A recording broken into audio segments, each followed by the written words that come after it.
Today we are going to discuss the Gupta Empire. The Gupta Empire comes after the Mauryan Empire. The age of the Guptas. Sources to know the Guptas. One is an account of Fahim. Fahim is a Chinese traveler who came to India during the age of the Guptas. Allahabad pillar inscription. You all know what a pillar is. Inscription is a writing on the pillar. Contributions to the fields of education. Nalanda University, Science Aryabhatta, Culture, Works of Kalidasa and Yoga Temple. You have to study all of this.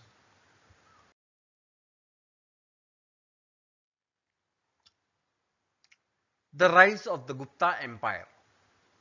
The rise of the Gupta Empire was of great significance after the Mauryan Empire. They brought unity and peace over nearly the whole of northern India. The reign of the Guptas was more steady and enduring. The founder of the Gupta Empire was Sri Gupta, who was a minor chief. He was followed by Ghatotkcha Gupta, who was called Maharaja. After him came Chandragupta I.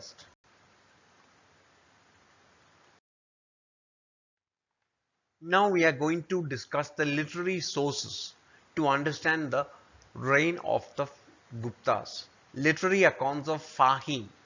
Fahim was a Chinese traveler who visited India during the reign of Chandragupta II. He traveled to India for more than 13 years and wrote a book on his return to China called as Fo Quo Ki, The Travels of Fahim. His observations were: the city of Patliputra had two monasteries, Hinayana and Mahayana. Hinayana and Mahayana are two sects of Buddhism.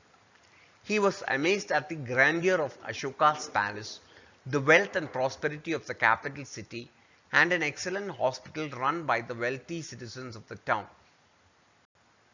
Although the king was a devout Vaishnava, all different sects were cordial.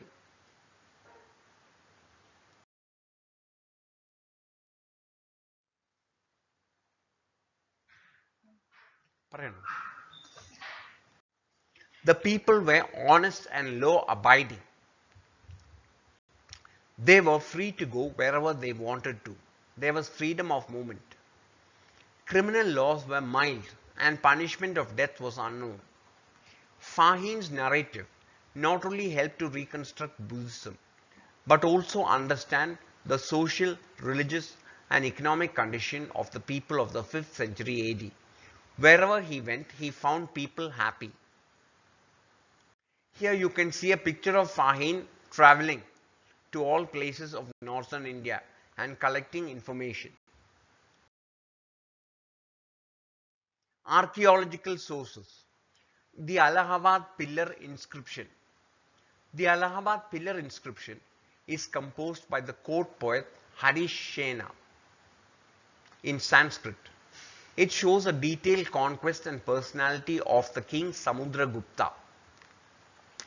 He defeated the rulers of the Aryavarta northern India. The king then marched against the southern rulers and defeated them, but did not annex their kingdoms. Many other forest tribes and rulers of frontier and eastern regions submitted to the emperor. The inscription shows Samudragupta never knew any defeat. After the conquest, he performed the Ashwamedha Yajna. It is a ritual where a horse is let out, and whichever place the horse goes, that place is owned by the king. He issued gold coins depicting the sacrificial horse. The inscriptions also call him a great musician, which is also confirmed by some coins which shows him playing the veena. Contribution in the field of education. During the Gupta Empire, there were a number of famous universities which became center for advanced learning. The Nalanda University was founded during the reign of Kumaragupta in the middle of the 5th century, situated near Rajagriha in Bihar. It was the foremost famous educational institution in ancient India under the patronage of the Gupta rulers and Harshavardhana University.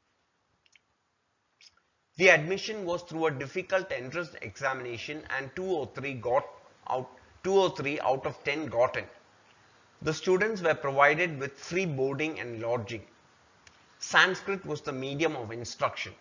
Important subjects were Buddhist Brahminical literature, astronomy, logic, grammar, medicine, philosophy, tantra and art. The university attracted students from all over India and the neighboring countries. The university flourished till 12th century AD until it was destroyed by Muhammad bin Bakhtiyar Khilji on the general of Muhammad Ghori.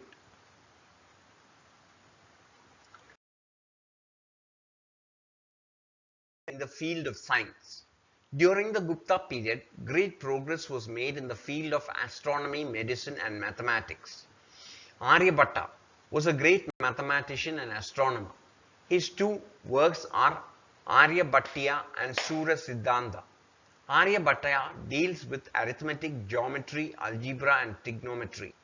He founded the exact value of pi, which is 3.1416, and also found a formula to find the area of a triangle. In Surya Siddhanta, he explained the causes of the lunar and solar eclipse. The earth is spherical in shape and the earth revolves around the sun and rotates on its axis. India's first satellite is named after Aryabhatta. Field of literature and culture. The Gupta era is known as the golden age of Sanskrit literature because of the outstanding quality of its literary works. Works of Kalidasa include Shakuntala, which is regarded as one of the best literary productions in the world, Malavikagnimitra and Vikramovarshya are the other two excellent dramas written by him. The two epics that displayed his skills are Raghuvamsa and Kumara Sambhava. His famous poetry includes Ritu Samhara and Meghaduta. Vivid portrayal of characters, refined language and appreciation of beauty of nature made his literary works valuable gems of Sanskrit literature. Vishnu Temple at Deoghar. The Gupta period witnessed a new style of temple architecture with images of gods built with bricks, stones and mortar. The Deoghar temple was built in the 6th century. The temple marked a transition from a flat roof to a shikara or a tower. You can see the picture there. It stands on a wide platform decorated with sculptures showing the scenes of life of Lord Rama and Krishna. An important sculpture shows Hanuman bringing the whole hill containing herbs that cured Lakshmana of a wound. The inner chamber, Garbha Griha, had 4 porticos. Porticos means open places dedicated to Lord Vishnu. The deity is depicted as Sheshashayi, sleeping on a serpent. The shikara of the temple is only partly preserved.